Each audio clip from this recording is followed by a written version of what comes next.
আপু কান্দি শুরু করুন। বিসমিল্লাহির রহমানির রহিম। আসসালামু আলাইকুম। আশা করছি যে যেখানে আছেন সুস্থ আছেন, ভালো আছেন, আমাদের সাথে যুক্ত আছেন। আপনাদের সকলকে রমজানের অনেক শুভেচ্ছা দিয়ে আজকে আমাদের অনুষ্ঠান শুরু করছি। আমাদের রোজার কারণে, তারাবির কারণে আমাদের ফোকাল পয়েন্টের নিয়মিত আয়োজনগুলোকে একটু পিছিয়ে নিতে হয়েছে। 9টা থেকে আমরা 11টা থেকে আপাতত এই একটি মাস আমাদের অনুষ্ঠানগুলো করব।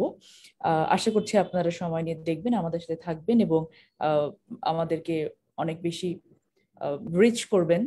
যে প্রোগ্রামগুলো আসলে আপনাদের জন্যই করা হয়, অনুষ্ঠানগুলো আমরা যেগুলো নিয়ে আসি বিভিন্ন বিষয় নিয়ে, শুধু দর্শকদের জন্য, দর্শকদের দেখার জন্য না, অনুধাবন করার জন্য যে আসলে কতখানি ইম্পর্টেন্স এক একটা বিষয়ের উপর আমরা দেই। আজকে খুব ঐতিহাসিক একটি দিন, যদিও এই ঐতিহাসিক দিনটিকে নিয়ে খুবই কম আলাপ আলোচনা হয়, এবং এটি যে আজকে একটি ঐতিহাসিক দিন এটিও হয়তো অনেকে জানে না। বিশেষ করে নতুন প্রজন্মের আমরা যারা আছি বা আমাদের পরে যারা আছেন, অনেকের হয়তো যদি পড়ালেখা না থাকে বা না জানে, মুক্তিযুদ্ধ ইতিহাস সম্পর্কে যদি না জানে, তাহলে আজকে 4 এপ্রিল আসলে দিনটি কিসের দিন এটা অনেকে হয়তো আমরা জানি না। সেই বিষয়টা নিয়ে আমরা আজকে কথা বলবো। আজকে আমাদের বিষয় সেজন্য আমরা নির্ধারণ করেছি ঐতিহাসিক তেলিয়াপাড়া সম্মেলন দিবস। তেলিয়াপাড়া সম্মেলন একটি ঐতিহাসিক ইভেন্ট যেটা 1971 সালের 4 এপ্রিল সংগঠিত হয়েছিল। এবং এটার তাৎপর্য কি ছিল, কেন হয়েছিল, তেলিয়াপাড়া দিবসটি কি, এই বিষয়গুলো নিয়ে আসলে আজকে আমরা আলোচনা করব। আমাদের সাথে এই অত্যন্ত গুরুত্বপূর্ণ আলোচনাটির জন্য যুক্ত রয়েছেন দুজন অত্যন্ত গুরুত্বপূর্ণ মানুষ। আমাদের সাথে লন্ডন থেকে যুক্ত হয়েছেন মেজর অবসরপ্রাপ্ত সৈয়দ আবু বকর সিদ্দিকী পিএসসি। তিনি মুক্তিযুদ্ধ বিষয়ক গবেষক হিসেবে সর্বজন বিদিত, এবং তিনি জাতিসংঘের শান্তিরক্ষা বাহিনীতে অবজারভার হিসেবে কাজ করেছেন দীর্ঘদিন। তিনি বর্তমানে বাংলাদেশ ওয়াচ ইউকে এর প্রেসিডেন্ট হিসেবে কাজ করছেন, এবং বাংলাদেশে তিনি G9 এর প্রতিষ্ঠাতা ভাইস প্রেসিডেন্ট হিসেবে কর্মরত ছিলেন। আবু বকর সিদ্দিকী ভাই, আপনাকে আমি স্বাগত জানাচ্ছি আমাদের অনুষ্ঠানে। আমাদের সাথে আরো যুক্ত রয়েছেন আপনাদের অনেক পরিচিত একটি মুখ, অধ্যাপক ডক্টর কামরুল হাসান, সাধারণ সম্পাদক জাতীয়তাবাদী শিক্ষক ফোরাম, জাহাঙ্গীরনগর বিশ্ববিদ্যালয়। স্যার, আপনাকেও স্বাগত জানাচ্ছি আজকে আমাদের অনুষ্ঠানে। তেলিয়াপাড়া দিবস, স্যার, আমি খুব কথা না বাড়িয়ে আসলে এই দিবসটি সম্পর্কে আমরা জানতে চাইবো। খুব সাধারণভাবে ইতিহাস আসলে খুব কঠিন করে তুলে ধরা হয়, সত্য ইতিহাস তো অনেকে জানেই না বিষয়গুলো। তো আপনি একটু বলবেন তেলিয়াপাড়া দিবসটা কি আসলে? অনেক ধন্যবাদ আমার সহজ আলোচক শ্রদ্ধেয় সিদ্দিক ভাই এবং যারা শুনছেন। আমি শুরুতেই ধন্যবাদ জানাতে চাই এরকম একটি গুরুত্বপূর্ণ বিষয়ে আলোচনা করবার সিদ্ধান্ত গ্রহণ করেছেন, সেটা এই চরম হতাশার মধ্যে আশার আলো জাগায়।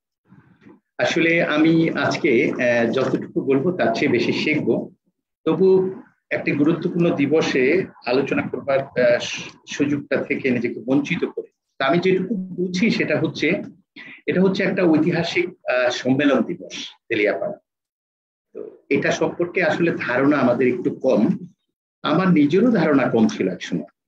তো পর্যায়ক্রমে মুক্তিযুদ্ধ প্রীতি থেকে আলোচনা এবং সিদ্দিক ভাইদের মতো মানুষদের সাথে আসলে মত বিনিময়ের সুবাদে অনেক কিছু বিষয়ে নতুন করে জেনেছি। তো আমার একটা উপলব্ধি আছে, আমি বিস্তারিত জানবো তার কাছ থেকে। আমার ব্যক্তিগত উপলব্ধি হচ্ছে এটা একটি, কেউ বলে এটা একটা আসলে গোপন বৈঠক দিবস, আবার কেউ এটাকে বলছে ঐতিহাসিক তেলিয়াপাড়া সম্মেলন দিবস। জনাব কামরুল হাসান, একটু ইন্টারাপ্ট করছি, আপনার ক্যামেরাটা মুভ করছে যে কারণে আপনার ভিজুয়ালটা একটু ডিস্টার্ব হচ্ছে। মানে ক্যামেরাটা একটু ফিক্সড করে নিলে বেটার হতো। মুভ করছিল ক্যামেরাটা। এটা হচ্ছে হয়তো উপরে ফ্যানের কারণে হচ্ছে, আমি বিষয়টা একটু ফিক্স করব। আপনি বলুন। তো আমি ঐতিহাসিক তেলিয়াপাড়া সম্মেলন দিবস এবং মতান্তরে গোপন বৈঠক দিবস যাই হোক না কেন, দিবসের প্রথম গুরুত্ব হচ্ছে এটা যে আমরা জানি যে আমাদের পাকিস্তান হানাদার বাহিনী যখন আক্রমণ করে তখন আমরা আসলে প্রায় নেতৃত্ব শূন্য ছিলাম। আমি আলোচনা শুরুতে কৃতজ্ঞতা জানাই ইতিহাসে ভেসে আসা সেই স্বাধীনতার ঘোষণা, সেটা একেবারে দিশেহারা মানুষের জন্য একটি দিক নির্দেশনা ছিল আসলে আমরা কি করব, কিন্তু সেটা যথেষ্ট ছিল না। যদি আমরা আজকের আলোচনা ভালো করে শুনি তাহলে বুঝবো যে সেটার পরবর্তী যে পদক্ষেপটা সেটা ছিল আসলে তেলিয়াপাড়া সম্মেলন। দিবসটি হচ্ছে এপ্রিলের 4 তারিখ। আমরা যেটুকু জানি, ইস্ট বেঙ্গল রেজিমেন্টের ঊর্ধ্বতন কর্মকর্তা সহ 27 জন সেনা কর্মকর্তা এই সম্মেলনে যোগ দিয়েছে। এবং এখানে যুক্ত হয়েছেন আসলে বাংলাদেশ এবং ভারতের প্রতিনিধিরাও ছিলেন এই সম্মেলনে। বিশেষ করে আগরতলা থেকে যখন এমএজি ওসমানী উনি আসলেন এবং ভারতের প্রতিনিধিত্বকারী ব্রিগেডিয়ার ভিসি পান্ডে, যিনি হচ্ছেন ভারত সীমান্ত রক্ষী বাহিনী পূর্বাঞ্চলীয় মহাপরিচালক ছিলেন, সঙ্গে ব্রিগেডিয়ার সুব্রমণিয়ম এবং আগরতলা জেলা ম্যাজিস্ট্রেট উমেশ সাইগল, এই তিনজন ভারতের পক্ষ থেকে আমি যতটুকু পেয়েছি তারা যুক্ত হয়েছেন। আর তার সঙ্গে 8 জন প্রখ্যাত মেজর যারা আমাদের স্বাধীনতা যুদ্ধের ইতিহাসের সঙ্গে তাদের নাম চিরস্থায়ী করে রেখেছেন, এবং কর্নেল র, lieutenant colonel Reza, captain Nasim, lieutenant Syed Ibrahim, আর যে 8 জন মেজরের কথা বললাম তাদের নামটা জানা জরুরি, এটা বিস্তারিত বলবেন সিদ্দিক ভাই। তবু আমি শুধু নামটা বলছি যে CR Datta, major Zia, KM Shafiullah, Khaled Mosharraf, Kazi Nuruzzaman, Nurul Islam, Shafat Jamil, Monirul Islam Chowdhury সহ আমি পূর্বে উল্লেখ করেছি 27 জন সেনা কর্মকর্তা এবং যারা বাংলাদেশ পক্ষ থেকে এবং ভারতের পক্ষ থেকে প্রতিনিধিত্ব করেছেন। এখন প্রশ্ন হচ্ছে কেন তারা বৈঠকে বসেছিলেন, জায়গাটা কোথায়? এই স্থানটি হচ্ছে আমরা ভৌগোলিক অবস্থান যদি দেখি তেলিয়াপাড়ার, এটা হচ্ছে আমরা যে হবিগঞ্জ জেলা রয়েছে তার মাধবদী উপজেলা, সেখানে একটি ইউনিয়ন তেলিয়াপাড়া। এটা একটা টি স্টেট অ্যাকচুয়ালি, এবং সেটা ভারতের সাথে সীমান্তবর্তী এলাকা থেকে তার দূরত্ব মাত্র 3 কিলোমিটার। প্রশ্ন হচ্ছে এখানে কেন সম্মেলন হতে গেল এপ্রিলের 4 তারিখ? বিষয়টি হচ্ছে 25শে মার্চ হানাদার বাহিনী আক্রমণ করবার পর, আমরা স্বাধীনতার ঘোষণা শোনার পর আমরা নেতৃত্বহীন অবস্থায় ছিলাম, দিশাহীন অবস্থায় ছিলাম। বিক্ষিপ্ত ভাবে সেনা কর্মকর্তারা বিভিন্ন জায়গায় অভিযান চালিয়েছেন, সাধারণ মানুষ দিশেহারা ছিল এবং তাদের মধ্যে অনেকেই সেই ঘোষণা থেকে আসলে উজ্জীবিত হয়ে এক ধরনের জনযুদ্ধ তৈরি করেছে, তাতে সন্দেহ নেই। কিন্তু এটা এত বিক্ষিপ্ত ছিল যে আমাদের যেহেতু নেতৃত্ব ছিল না, আমাদের নেতা ওই সময়ে তিনি আসলে আমাদের দেশেই ছিলেন না, তিনি শত্রু বাহিনী কর্তৃক আসলে ধৃত হয়েছেন বলতে পারেন, তাকে অ্যারেস্ট করা হয়েছে এবং সেখানে ছিল। তাহলে প্রশ্ন হচ্ছে যে আমরা কি করবো এই আক্রমণের পর, আমাদের রোড ম্যাপ কি, আমাদের কে আসলে নেতৃত্ব দিবে? ওই সময়ে একেবারে দিশাহীন অবস্থা এই জন্য ছিল। তেলিয়াপাড়ার গুরুত্বটা আমি প্রথমে এইটুকু বলতে চাই যে ঠিক নেতাদের অনুপস্থিতিতে বিচ্ছিন্নভাবে যখন পাকিস্তানি হানাদার বাহিনীদের বিরুদ্ধে আমাদের রণাঙ্গনের যোদ্ধারা বিভিন্ন জায়গায় যুদ্ধ করছে নিশ্চয়ই, কিন্তু অপরিকল্পিতভাবে ম্যাপ বিহীন এবং রাজনৈতিক নেতৃত্ববিহীন একটি অবস্থায় সেটা চলছিল। ঠিক 4 তারিখ হচ্ছে এপ্রিলের সেই তারিখ যেখানে আমি যাদের নাম উল্লেখ করেছি, বিভিন্ন সেক্টর কমান্ডার হিসেবে যারা ছিলেন, পরবর্তীতে ব্রিগেড প্রধান হিসেবে যারা ছিলেন, তারা একত্রিত হয়েছেন এমএজি ওসমানী এবং ভারতীয় প্রতিনিধিদের সঙ্গে বসেছেন এবং বসে যে কাজটি করেছেন, প্রথম যে কাজটা করেছে তা হচ্ছে যে আমরা তো একটা যুদ্ধে জড়াচ্ছি, আমরা যুদ্ধে যাচ্ছি, যদি আমাদের রোড ম্যাপ না থাকে, যদি সুনির্দিষ্ট নকশা না থাকে, তাহলে এই আক্রমণটা এই যে মুক্তিযুদ্ধ তাকে বিচ্ছিন্ন সন্ত্রাসী কর্মকাণ্ড হিসেবে চিহ্নিত করার একটা আশঙ্কা তো থাকলে, ফলে একটি রাজনৈতিক নেতৃত্ব, একটি রোড ম্যাপ, একটি সরকার, একটি দৃষ্টিভঙ্গি যদি না থাকে এবং সেই রাজনৈতিক নেতৃত্ব যদি আন্তর্জাতিক সামরিক সহায়তা, অর্থনৈতিক এবং কূটনৈতিক সম্পর্কগুলো বজায় রেখে শত্রু বাহিনীর বিরুদ্ধে যুদ্ধ করবার একটি দায়িত্ব পালন না করে, তাহলে এটি বিচ্ছিন্নতাবাদী আন্দোলনের বাইরে তেমন কিছু গুরুত্ব পেত না। ফলে তেলিয়াপাড়ায় 4 তারিখ এমএজি ওসমানীর নেতৃত্বে ওই দিন যারা ওখানে বসেছিলেন তারা মূলত স্বাধীনতার ঘোষণা পরবর্তী দিশাহীন মানুষকে একটি নির্দিষ্ট রোড ম্যাপে একটি প্রবাসী রাজনৈতিক সরকার তৈরি করবার পরামর্শ দিয়ে এবং কিভাবে যুদ্ধ করা হবে, যুদ্ধে ঝাঁপিয়ে পড়ার শপথ নেওয়া থেকে শুরু করে একটি পরিকল্পনা আসলে উপস্থাপন করেন এবং অ্যামিতি ওসমানী তার প্রধান ছিলেন, এটা নিশ্চয়ই আমার সহ আলোচক বলবেন। এবং তিনি তার নিজের অস্ত্র থেকে প্রথম তিনি যে কাজটি করেছেন, বন্দুকের গুলি ছুড়ে ফরমালি শত্রুর বিরুদ্ধে আসলে রোডম্যাপ অনুযায়ী স্বাধীনতার ঘোষণাটি, যুদ্ধ শুরু করেছেন। তাহলে আমাদের দুটো জিনিস, একটা হচ্ছে আমাদের স্বাধীনতার ঘোষণা, পরবর্তীতে আমরা নেতৃত্বহীন অবস্থায় আছি, এবং এটি একটি বিচ্ছিন্ন সন্ত্রাসী কর্মকাণ্ড যেন না হয়, এটি যেন মুক্তিকামী বাংলাদেশিদের স্বাধীনতার যুদ্ধ হিসাবে স্বীকৃতি পায়, সেজন্য অত্যন্ত পরিকল্পিতভাবে এই দিবসটিতে আসলে একটি ঐতিহাসিক বৈঠক হয়। এবং এই বৈঠকের পরেই শুরু হয়ে যায় প্রাতিষ্ঠানিকভাবে আমাদের যুদ্ধ শত্রু বাহিনীর বিরুদ্ধে, এবং প্রবাসী সরকার গঠন করবার বিষয়টাও, পরামর্শটা এই সভা থেকেই আসে। কারণ রণাঙ্গনের যুদ্ধারে জি জি, অনেক অনেক ধন্যবাদ। আমি আপনার কাছ থেকে একটা একটা আউটলাইনটা পেয়েছি। আমি নিশ্চিত যে আমাদের দর্শক যারা দেখছেন এবং শ্রোতা যারা শুনছেন আমাদের সাথে, ওনারা আসলে বুঝতে পারছেন যে আসলে তেলিয়াপাড়া দিবসটা কি দিবস ছিল। আচ্ছা, এটা এটা সাধারণত আমরা যেটা জানি, পড়েছি বা আপনাদের কাছ থেকে যে জানছি, যে এটি একটি সামরিক সম্মেলন ছিল, কিন্তু বিভিন্ন পত্রপত্রিকায় মাঝে মাঝে আমরা দেখেছি সেখানে বলা হয় যে বিভিন্ন রাজনৈতিক ব্যক্তিদেরও সেখানে বৈঠকে তারা অংশগ্রহণ করেছিলেন। এই বিষয়ে কিছুটা কনফিউশন আছে, ইতিহাস বিভিন্ন জায়গায় বিভিন্ন ধরনের ভাবে লেখা হয়ে থাকে। আমি আসি জনাব সিদ্দিকী আপনার কাছে আমি ডক্টর কামরুল হাসানের আলোচনার সূত্র ধরে একটু কন্টিনিউশনের জন্য জানতে চাইবো যে উনি যেটা বলছিলেন যে একটি সামরিক সম্মেলন যেটা ওখানে হয়েছিল, 27 জন অত্যন্ত উচ্চপদস্থ কর্মকর্তা ওখানে ছিলেন, সেনাবাহিনীর বাঙালি সৈন্য যারা ছিলেন, তারা মিলে একটি রোড ম্যাপ তৈরির জন্য প্রস্তুতি গ্রহণ করছিলেন। যতটুকু আমরা জেনেছি যে এটার মেইন কোঅর্ডিনেটর ছিলেন খালেদ মোশাররফ। আপনি কি একটু আমাদেরকে বলবেন যে আসলে এটা কিভাবে এটা সম্ভব হলো যে একটি এমন একটি জায়গায় প্রত্যন্ত একটা অঞ্চলে গিয়ে এখানে দাঁড়িয়ে থেকে এতগুলো সেনা কর্মকর্তাকে একসাথে যুক্ত করে এত বড় একটি টার্গেট নিয়ে, যে মুক্তিযুদ্ধের যে ঘোষণাটি 26শে মার্চ এসেছে, সেটাকে এক্সিকিউট করার জন্য একটি প্রপার রোড প্ল্যান করার জন্য যে এই সম্মেলন, এটা কিভাবে সম্ভব হলো বলে আপনি মনে করছেন? ধন্যবাদ ফারজানা। আজকে আমি বিএনআরসির এই যে উদ্যোগ সেটিকে স্বাগত জানাচ্ছি ডক্টর মোহাম্মদ কামরুল হাসানকে, এবং ধন্যবাদ জানাচ্ছি আপনাকে আমাকে এই অনুষ্ঠানে আমন্ত্রণ জানানোর জন্য। গত বছর আমার যে একটি উদ্যোগ আছে মুক্তিযুদ্ধ নিয়ে, আমার 15টি এপিসোড হয়েছে, তোর মধ্যে এটি ছিল আমার দ্বিতীয় এপিসোড। 4 এপ্রিল একটি অসাধারণ দিন। এখানে কিছু ভুল তথ্য আসছে, যেটি ভুল মেসেজ যাবে জাতির উদ্দেশ্যে, সেটি আমি কারেক্ট করছি। এটার কারণটা হলো ডক্টর কামরুল হাসান উনি বই থেকে বিভিন্ন রেফারেন্স থেকে পড়ছেন।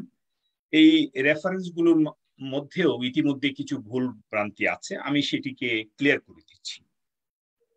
মূলত 25, 27, 28, 29, 30 এবং 31 তারিখে বাংলাদেশের 5টি ইস্ট বেঙ্গল রেজিমেন্ট বিদ্রোহ ঘোষণা করে। 25 তারিখে 8 ইস্ট বেঙ্গল উপ অধিনায়ক মেজর জিয়া রহমানের নেতৃত্বে, 26 তারিখে 4 ইস্ট বেঙ্গল, 27 তারিখে 2nd ইস্ট বেঙ্গল এবং 28 তারিখে 1st ইস্ট বেঙ্গল, 30, 31-এ অর্থাৎ মোট 5টি ইস্ট বেঙ্গল 31 তারিখের মধ্যে 5 দিনে বিদ্রোহ ঘোষণা।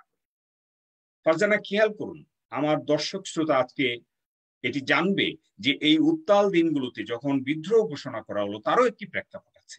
25 তারিখ রাতে অপারেশন সার্চলাইটের নামে একটি ক্র্যাকডাউন হয়। সেই ক্র্যাকডাউনে প্রায় 5,000-এর উপর ইনোসেন্ট মানুষ ঢাকাতে হত্যা করা হয়, পাক বাহিনী সেদিন হত্যা করে। সেই হত্যাযজ্ঞের বিরুদ্ধে বাংলাদেশি যে ইস্ট বেঙ্গল রেজিমেন্ট 5টা বাংলাদেশের বিভিন্ন জায়গায়, চট্টগ্রাম, কুমিল্লা অর্থাৎ ব্রাহ্মণবাড়িয়া, তারপর জয়দেবপুর, তারপর আপনার রংপুর এবং যশোরে ছিলেন ক্যাপ্টেন হাফিজ, বর্তমানে মেজর হাফিজ, যিনি বিএনপির 22 চেয়ারম্যান। সো এই 5টা ইস্ট বেঙ্গল যে বিচ্ছিন্ন ভাবে বিদ্রোহ ঘোষণা করলো, তার 4 দিনের মাথায় অর্থাৎ 31 তারিখ, 3 তারিখ বা 4 তারিখে কি করে সম্ভব? এখানে সংখ্যার বিষয়টি আমি একটু কারেক্ট করতে চাচ্ছি সবিনয়ে, যে এখানে 27 জন অফিসার 2টি ব্যাটালিয়নের 2nd ইস্ট বেঙ্গল এবং 4 ইস্ট বেঙ্গল এই তেলিয়াপাড়াতে তারা একটি প্রতিরক্ষা ব্যবস্থা গড়ে তোলে। এই দুটি ইউনিটের উপস্থিত যে অফিসাররা ছিল তারা ছিল 27 জন, বাট এই সম্মেলনে যারা উপস্থিত হন তাদের নাম আমি বলছি। বাংলাদেশ থেকে অবসরপ্রাপ্ত 3 জন অফিসার, কর্নেল ওসমানী, তার জুনিয়র যে ছিলেন কর্নেল রব, তার জুনিয়র যে ছিলেন তিনি মেজর নুরুজ্জামান। এই 3 জন অবসরপ্রাপ্ত অফিসার যোগদান করেন।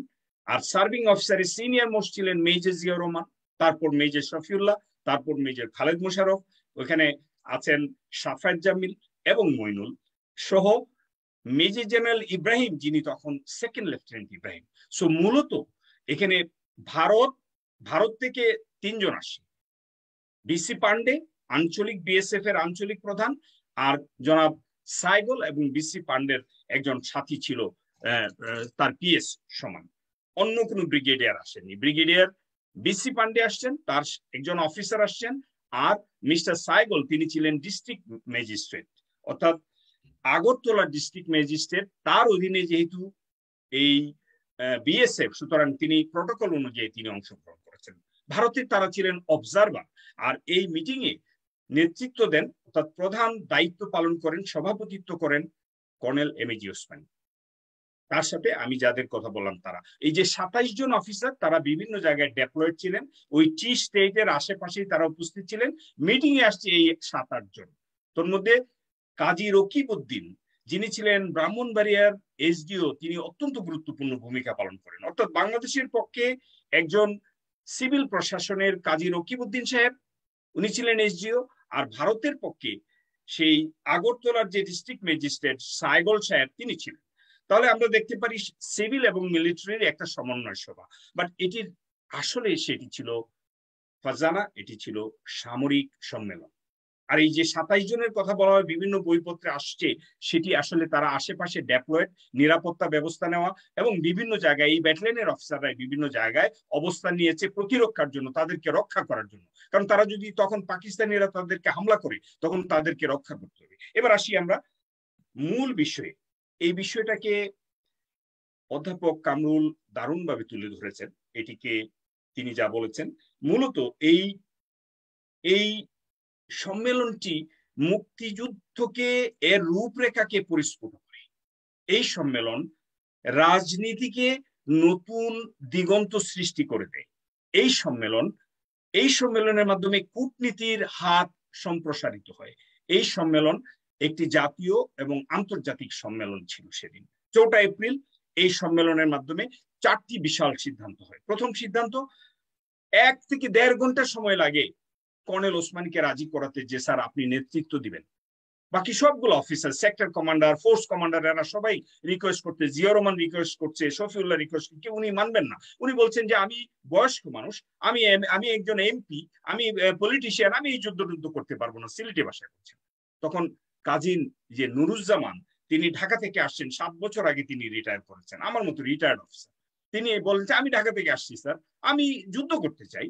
স্যার এই যে ছেলেপুলেরা এই আপনার পাশে বসে আছে, এরা যে বিদ্রোহ করেছে সারা বাংলায়, প্রথম রাতেই 10,000 লোককে হত্যা করা হলো সারা বাংলায়, আপনি কি চান এই পাকিস্তানিদের সাথে হাত মিলাতে? যদি আপনারা হাত মিলান, কোনো কারণে হাত মিলান, তাহলে এই যে বাংলাদেশের যে এই যে প্রায় 5,000 যে সৈনিক, এদের সবার ফাঁসি হবে।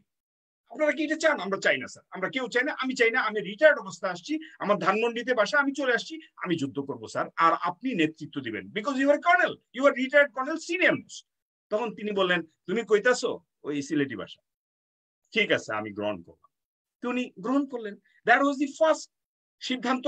এবং এখানে পুরো একটা আনন্দ, এই ফর্মাল একটা ক্ল্যাপ হয়, উষ্ণ করতালি হয় যে yes, colonel Osmani is our commander in chief. তারপর এইখানে তিনি যে আলোচনাগুলো করেন যে আমরা আজীবন, যতদিন জীবন থাকে আমরা যুদ্ধ করব স্বাধীনতা পর্যন্ত, সেটি ছিল প্রথম কথা।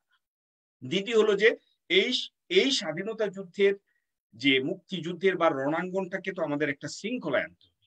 4টি অঞ্চলে বিভক্ত করা হলো, 4টি সেক্টরে বিভক্ত করা হলো। যে জিয়াউর রহমান চিটাগং আছেন, নোয়াখালী পর্যন্ত, একদম ফেনী নদী পর্যন্ত জিয়াউর রহমান 1 নম্বর সেক্টর কমান্ডার হবে, এবং সেক্টর গুলো এইভাবেই হলো।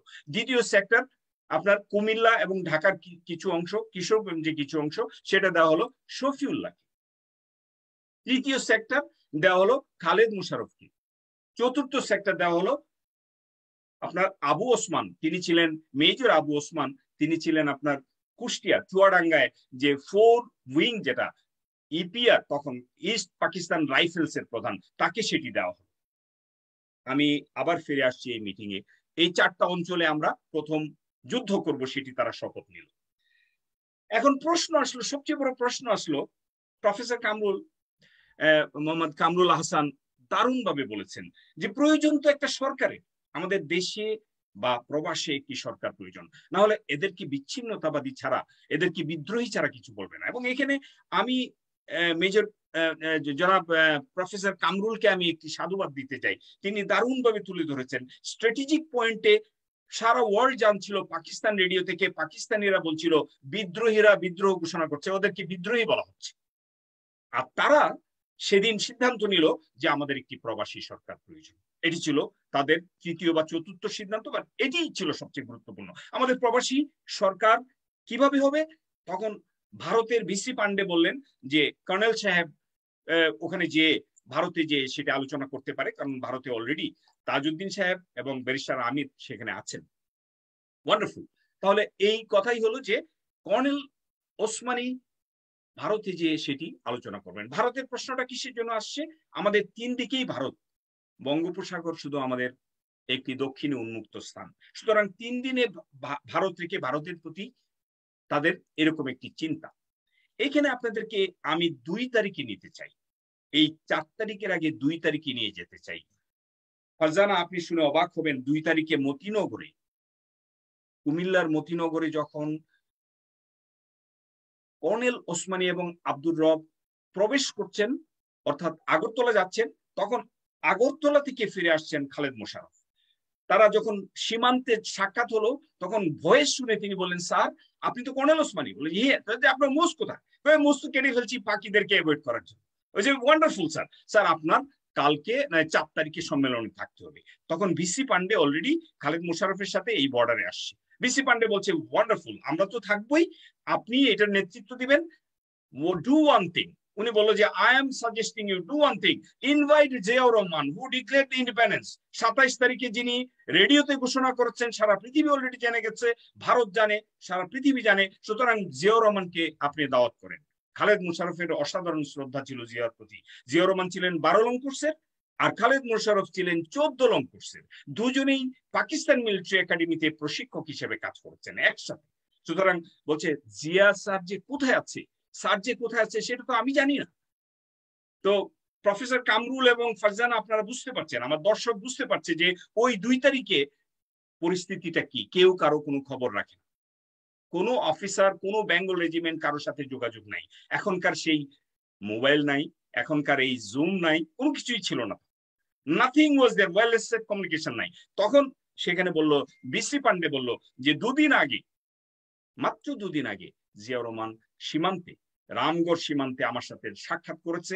জিয়াউর রহমান একটা ফরমাল চিঠি দিয়েছে, আমরা যেন, অর্থাৎ এই সরকার যেন, ইন্দিরা গান্ধীর সরকার যেন বাংলাদেশকে সহযোগিতা করে বিভিন্নভাবে। তখন তিনি বলেন আমি তাকে খবর দিব, আমি জানি সে রামগড়ে আমার অফিসার যে আছে বিএসএফ, তাকে আমি জানাবো, আজকে আমি খবর দিব। 2 তারিখে তিনি বলেছেন, 3 তারিখ সন্ধ্যায় তিনি এই তেলিয়াপাড়াতে চলে এসেছেন জিয়াউর রহমান। তার মানে এখানে আমি বোঝাতে চাচ্ছি যে একটি বিচ্ছিন্ন পরিস্থিতিতে, একটি উত্তাল দিনে, যখন 5টি ইস্ট বেঙ্গল তাদের নিজস্ব অবস্থান সুসংহত করার জন্য, এই 2nd বেঙ্গল এবং 4 বেঙ্গল যেমন তারা এখানে একটি অবস্থান নিয়েছে, প্রত্যেকটি ব্যাটালিয়ন বিভিন্ন জায়গায় অবস্থান নেই। বাট ইতিমধ্যে একটি ঘটনা হয়, খালেদ মোশাররফ যখন জানতে পারে যে শফিউল্লাহ তার 2nd ইস্ট বেঙ্গল জয়দেবপুর থেকে রওনা করেছে ঢাকার দিকে অ্যাটাক করার জন্য, তার প্ল্যান এটি যেভাবে হোক জানেন, জেনে তার একজন লেফটেন্যান্ট মাহবুবকে একটা চিঠি দিয়ে পাঠান। সেই চিঠিতে তিনি লিখেছিলেন যে sir, what you are deciding, আপনি যদি যান 2টি ব্রিগেড ঢাকায়, আপনি you are banging your head in Dhaka, you will be destroyed, don't go there, come back to Teliapara, এখানে আমরা সুসংহত হয়ে তারপর আমরা যা করি। এই বাই দিস টাইম 3 তারিখের মধ্যে শফিউল্লাহ তার 2nd বেঙ্গল নিয়ে তেলিয়াপাড়ায় আসে। সেই শুরুতেই আমি বলছিলাম, তেলিয়াপাড়া টি স্টেটে, অর্থাৎ এই চা বাগানেই 2nd বেঙ্গল এবং 4 ইস্ট বেঙ্গল তাদের যে প্রতিরক্ষা বহ তৈরি করে। এই 4 তারিখের যে সম্মেলনে নেক্সট সিদ্ধান্ত যেটি হয় সেটি হয় যে খুবই দ্রুত আমাদের এই যারা শরণার্থী হচ্ছে তাদেরকে স্থান দিতে হবে, এবং যারা ছাত্র জনতা এবং কৃষক শ্রমিক কামার কুমার জেলে যারা এখন পালাচ্ছে ছুটে বেড়াচ্ছে, তারা ভারত ক্রস করে যাচ্ছে, এমনকি নেতৃত্বে যারা আছে ক্রস করে গেছে, সুতরাং তাদের জন্য প্রশিক্ষণ কেন্দ্র হিসেবে ভারতের একটি স্থান বেছে নিতে হবে। এই সিদ্ধান্তর পরে আমি একটু আমি আপনাকে একটু ইন্টারাপ্ট করি যে এত ইম্পর্টেন্ট একটা ইভেন্ট যেখানে তখন বাংলাদেশকে যারা আসলে মুক্তিযুদ্ধকে লিড করছে এই মানুষগুলো একত্রিত হয়েছে, তো পাকিস্তানি আর্মিরা তাদের অবস্থানটা তারা কি জানতো না, বা যদি কোনো মতে জেনে যেত তাহলে ওদিন এটা কি অনেক বড় রিস্কি একটা ঘটনা ছিল না এই সম্মেলনটা? আপনি ফারজানা এখানে যদি খেয়াল করে দেখেন যে লোকেশনটা, যে আমি একটু আপনাকে আমি দেখাতে চাই, এই লোকেশনটা দেখলে আপনার ভালো লাগবে। বেসিক্যালি এইটা হলো এই যে দেখতে পাচ্ছেন, আমাকে কি দেখা যায়? এটা দেখা যায়, মোটামুটি দেখা যায়। আচ্ছা, এটা চা বাগানটা, এটা টি স্টেট। এইখানে এর অবস্থানটা হলো জাস্ট সীমান্তের জাস্ট উইদিন কিলোমিটার্স। আর এটি অত্যন্ত দুর্গম, সিলেট এবং হবিগঞ্জ এই দুর্গম এলাকায়। তো নিয়ারেস্ট ক্যান্টনমেন্ট, পাকিস্তান ক্যান্টনমেন্ট হলো কুমিল্লায়, তাদের নিয়ারেস্ট যে আর্মি সেটা কুমিল্লায়। এখান থেকে এখানে যাওয়ার জন্য এই যে প্রফেসর কামরুল যেটা বললেন যে বিভিন্ন অফিসার, যে 27 জন অফিসার এই বিভিন্ন গ্রুপে কিছু অ্যাম্বুশ এবং কিছু স্ট্রং পয়েন্ট তৈরি করেছে যাতে এই জায়গাটাকে সেভ করা যায়। আর এই জায়গাটা এতই কাছে সীমান্তের যে ভারতের সাথে তখন আমাদের কোনো ধরনের রাজনৈতিক কিংবা কূটনৈতিক সম্পর্ক হয়নি, এমন কোনো চুক্তি হয়নি যে আমরা সেনাবাহিনী ওখানে নিয়ে যেতে পারবো। যদি এটাও প্রয়োজন হতো তাহলে এই দুটি ব্যাটালিয়ন বর্ডার ক্রস করে ভারতে যাওয়ারও একটি সম্ভাবনা ছিল। যাই হোক, এইখানে আপনার এই প্রশ্নের উত্তর দিতে যে আমি বলতে চাচ্ছি, এটি ছিল তাদের প্রথম আর্জ যে স্যার আমাদেরকে একটা স্যাংচুয়ারি দিতে হবে, একটা শেল্টার দিতে হবে, একটা প্রশিক্ষণের স্থান দিতে হবে, এবং সেটি যদি ভারত না দেয় তাহলে আমাদের যাবার জায়গা নেই। সুতরাং ভারতের সাথে সেই সম্পর্ক করতে হবে। আর সেখানে ভারতের আঞ্চলিক প্রধান, যে বিএসএফ এর আঞ্চলিক প্রধান ভিসি পান্ডে ছিলেন, তিনি ব্লেসিং নিয়ে আসছিলেন মেজর জেনারেল গঞ্জালভেসের কাছ থেকে। মেজর জেনারেল গঞ্জালভেস ওই এলাকায়, ত্রিপুরা এলাকায় মাউন্টেন ডিভিশনের প্রধান ছিলেন, জিওসি ছিলেন। গঞ্জালভেস এর সাথে কোনোভাবে খালেদ মুশারফ সাক্ষাৎ করেছিলেন, তিনি বলেছিলেন আমি সেনাবাহিনী হিসেবে আপনাকে কোনো সহযোগিতা করতে পারবো না, তবে আমার ব্লেসিংস থাকবে। এখানে যে ব্রিগেডিয়ার সাহেব আছে বিএসএফ, তার এখতিয়ারে আছে, এবং যে সাইগল সাহেব আছেন তিনি ডিস্ট্রিক্ট ম্যাজিস্ট্রেট, তারা আপনাদের সাথে যোগাযোগ রক্ষা করবে, প্রয়োজনে আমরা সকল সুবিধা দিব। বাট পলিটিক্যাল ডিসিশন তো নিতে হবে। এখানে আমি আসছি মূল জায়গাতে। পরের দিন যখন তিনি আগরতলায় গেলেন, অর্থাৎ কর্নেল ওসমানী আগরতলায় গেলেন, ওদিকে তাজউদ্দিন সাহেব 3 তারিখে মিটিং করেছেন ইন্দিরা গান্ধীর সাথে, প্রধানমন্ত্রীর সাথে। তিনি বলে এসছেন যে আমি প্রধানমন্ত্রী, আমাদের একটি প্রবাসী সরকার আছে, আমাদের কাঠামো আছে, অনেক কিছুই উনি আইডিয়া দিয়েছেন। বাট সত্যিকার অর্থে এই সবগুলোই উনি বলছেন যে এগুলো আন্ডার প্রিপারেশন। তিনি আসলেন আগরতলায়, দেখা হলো, এটি মইদুল হাসানের লেখাতে আছে এবং মেজর কামরুলের লেখাতে আছে, মেজর সাইদুলের বই মুক্তিযুদ্ধের যে 71-এর যুদ্ধ, বেঙ্গল রেজিমেন্টের যুদ্ধযাত্রা, এতে বিস্তারিত বলা আছে যে কর্নেল ওসমানীর সাথে যখন আলোচনা হয়, কে আলোচনা করছে? তাজউদ্দিন সাহেব। এই আলোচনা শোনার পরে, এই মিটিং এর এই যে কনফারেন্স, তেলিয়াপাড়া সম্মেলন শোনার পরে তিনি আনন্দে আত্মহারা। তিনি বললেন আমি তো তাই চেয়েছিলাম, আমার সেনাবাহিনী 5টি ব্যাটালিয়ন বাংলাদেশের সর্বত্র তারা যুদ্ধ করছে। তখন তিনি সিদ্ধান্ত নিলেন এবং বললেন যে আমি জাস্ট উইদিন দিস উইক আমি আমার যে কর্মসূচি সেটি করব। প্রথম রেডিওতে ঘোষণা দিব, তারপর প্রবাসী সরকার করব। ফলশ্রুতিতে তিনি 11 তারিখ শিলিগুড়ি রেডিওতে তিনি স্পষ্ট ভাষায় বলেন যে বাংলাদেশের 5টি ইস্ট বেঙ্গল রেজিমেন্ট সারা বাংলায় বিদ্রোহ করেছে।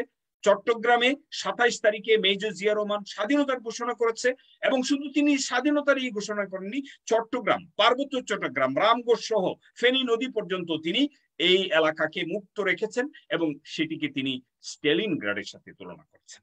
তাজউদ্দিন সাহেবের সেই ভাষণে বলেছিলেন যে জিয়া রহমানের চট্টগ্রাম আজ স্টালিনগ্রাড হিসেবে রূপ নিয়েছে। সেই ভাষণ দিয়েই তিনি ক্ষান্ত হননি। তিনি একটি রূপরেখা তৈরি করলেন এবং মাত্র 6 দিন পর 17 এপ্রিলে প্রবাসী সরকারের আম্রকাননে এসে, মুজিবনগরে এসে তাদের শপথ গ্রহণ করেন। সেই শপথ গ্রহণ ছিল খুবই ছোটখাটো, অল্প পরিসরে, বাট এটি এই তেলিয়াপাড়া সম্মেলনের এই যে লাইট হাউস, এই যে রাজনীতি, কূটনীতি এবং সমরনীতির জন্য যে একটি ফাউন্ডেশন, একটি রূপরেখার যে একটি স্তম্ভ, সেটি হলো তেলিয়াপাড়া। এবং এই তেলিয়াপাড়াই সেদিন সাহস জুগিয়েছে রাজনীতিকে, তাজউদ্দিন সাহেবকে সাহস জুগিয়েছে, তেলিয়াপাড়া সাহস জুগিয়েছে ভিসি পান্ডেকে যে তারা সেই সরকারকে বোঝাতে, এবং তেলিয়াপাড়ায় সাহস জুগিয়েছে সকল সেক্টর কমান্ডার, বিশেষ করে প্রাথমিক 4টি সেক্টর কমান্ডার, পরবর্তীতে সেটি 6টি সেক্টর হয়, তারপরে 12ই জুলাইয়ের সেক্টর কমান্ডার সম্মেলনে 11টি সেক্টর হয়, এবং মে মাসের মাঝামাঝি চিন্তাধারা হয় যে কনভেনশনাল বা প্রথাগত ব্রিগেড তৈরি করতে হবে। তাই প্রথম ব্রিগেডটি তৈরি হয় 7ই জুলাইতে সেই তুরা পাহাড়ের নিচে তেল ঢালায়, সেটি আমাদের বাংলাদেশের জামালপুরের অপোজিটে। এবং সেই জেড ফোর্স জিয়াউর রহমানের আদ্য করেই জেনারেল ওসমানীর সিদ্ধান্তে জিয়াউর রহমান সেই ব্যাটালিয়ন গঠন করেন। আজকে আমি বলে নিতে চাই যে এই তেলিয়াপাড়া সম্মেলনের প্রেক্ষাপটেই আজকে ফারজানা আপনার মাধ্যমে আমি জাতিকে জানাতে চাই যে তেলিয়াপাড়া সম্মেলনেই কিন্তু সিদ্ধান্ত হয়েছিল যে মুক্তিযুদ্ধেও এখন চলবে গেরিলা যুদ্ধ, তারপরে এটি প্রথাগত যুদ্ধ, তারপরে আসবে জয়েন্ট অপারেশনের ব্যাপারে তারা চিন্তা করেনি। আর তারা বলেছিল যে আমরা যতদূর সম্ভব, দ্রুত সম্ভব আমরা একটি ফর্মাল কিছু ইউনিট তৈরি করবো, যেটি ব্রিগেড ফর্মের। সো ফার্স্ট জেড ফোর্স গঠন হয় 7ই জুলাই, তারপর আগস্টে হয় এস ফোর্স এবং সেপ্টেম্বরে হয় কে ফোর্স। মূলত মুক্তিযুদ্ধটা 3টি ধাপে ফাইট হয়। একটা হলো প্রথম 3টি মাস গেছে গেরিলা যুদ্ধ সারা বাংলায়, তারপরে ফর্মাল যুদ্ধ যেটা প্রথাগত যুদ্ধ, সেটি ফার্স্ট 31 জুলাইতে অ্যাটাক হয় কামালপুরে, সেটি জেড ফোর্সে আক্রমণ করে, তারপর জয়েন্ট ফোর্স নভেম্বর ডিসেম্বরে ফাইট করে দেশ স্বাধীন করে। আমি যে বিষয়টাতে ধন্যবাদ সিদ্দিকী ভাই, আমি আপনার কাছে আবার আসবো। আমি একটু এই আপনার আলোচনার সূত্র ধরে আমি একটু ডক্টর কামরুল হাসান আপনার কাছে আরেকবার একটু আসতে চাচ্ছি। যে আলোচনাটুকু শুনছিলাম এতক্ষণ ধরে, আমি মন্ত্রমুগ্ধের মতো শুনছিলাম এবং মনে হচ্ছিল যে আমি একটু ভিজুয়ালাইজ করতে পারছি বিষয়গুলোকে। আমার প্রশ্নটা আপনার কাছে, আমি আপনার মাধ্যমে জানতে চাচ্ছি যে এত অত্যন্ত গুরুত্বপূর্ণ একটি দিবস, যেখানে বাংলাদেশের মুক্তিযুদ্ধের যে ফাউন্ডেশন, যেটি বললেন সিদ্দিকী ভাই, যে ফাউন্ডেশনটা তৈরি হয়েছে ওই দিনই, এবং আসলে কিভাবে মুক্তিযুদ্ধটি পরিচালিত হবে ভবিষ্যতে এবং কারা কারা নেতৃত্ব দেবে, এই সমস্ত বিষয়গুলো এই দিবসটিতে কিন্তু তারা সম্মেলনের মাধ্যমে তারা একটা স্ট্রাকচারাইজড করে ফেলেন। এবং পরবর্তীতে আমি যতটুকু জেনেছি 10ই এপ্রিল আরেকটি ফলো আপ তারা করেছিলেন, এবং পরবর্তীতে হয়তো জুনের দিকে গিয়ে যখন পাকিস্তানি বাহিনীরা হামলা করলেন, তখন এসে এই তেলিয়াপাড়া এই জায়গাটিকে তারা আর সেরকম করে সুরক্ষার মধ্যে রাখতে পারলেন না। আমার প্রশ্ন হচ্ছে ডক্টর কামরুল হাসান আপনার কাছে, এত গুরুত্বপূর্ণ একটি দিবস, এই দিবসটা নিয়ে স্বাধীনতার তো ইতিহাস তো আমরা প্রতিদিনই শুনছি যে মুক্তিযুদ্ধের চেতনার দল, মুক্তিযুদ্ধের চেতনার দল না, স্বাধীনতার ইতিহাস লিখছে, বলছে, শুনছে চারিদিকে, কিন্তু এই দিবসটি নিয়ে তাহলে কেন কোনো আলোচনা নেই? আমরা কেন এই দিবস সম্পর্কে জানি না? আপনিও বলছিলেন কিছুক্ষণ আগে যে আপনিও কম জানেন বিষয়গুলো নিয়ে, একটু এই বিষয়টাকে একটু আপনি বলবেন আমাদেরকে। আপনাকে আসলে আমিও মন্ত্রমুগ্ধের মতো শুনছিলাম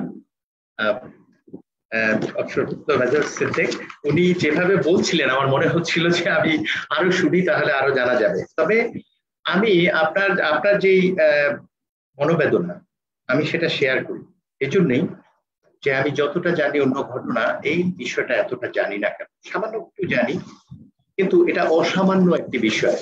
দেখুন, আমি আরেকটা প্রসঙ্গ তুলে আপনাকে বলি, বিষয়টার অসামান্যতা কিভাবে আসে। সাধারণত পৃথিবীর অধিকাংশ রাষ্ট্রই স্বাধীন হয়েছে গোল টেবিল বৈঠকের মাধ্যমে।